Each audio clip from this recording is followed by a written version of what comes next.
we planted a cover winter crop, yeah, in the autumn of 2020, and then we sowed a summer cover fodder crop in the spring of that year, and then this paddock was sown down in perennial pasture in May 2021. Yeah, look, we'll dig this country here up in the autumn time. We'll get into it fairly early. One paddock at a time. We'll plant it down to some oats and ryegrass. We'll leave the legumes out at the moment just because there's a fair problem with thistles and the broadleaf weeds. So we'll go back into oat and ryegrass crop annuals, and we'll get a cut of silage off them, and we'll another process and clean it up.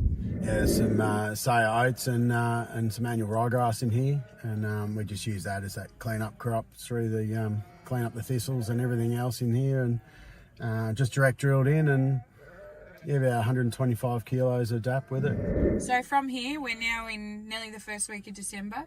What's the plan for this paddock?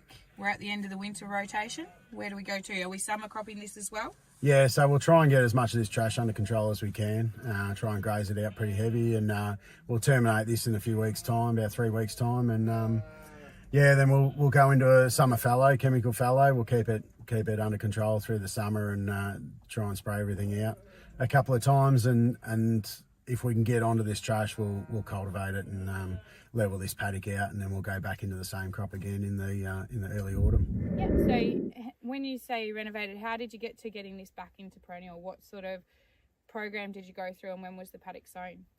So we didn't have a perennial plan for this paddock as such. It was sort of a rundown native pasture, and the program was we sort of used a glyphosate to kill out any grasses during post-autumn, and then we put a cereal in, and that was the year prior to us looking at using it for the demonstration paddock. We would do another cropping program in summer, probably put a higher rate of glyphosate initially, and the sowing mechanism, we only were limited at the time for speed discs with an air seeder box on the top. I think we would just use a disc drill, and that would help reduce the amount of weed burden that would strike.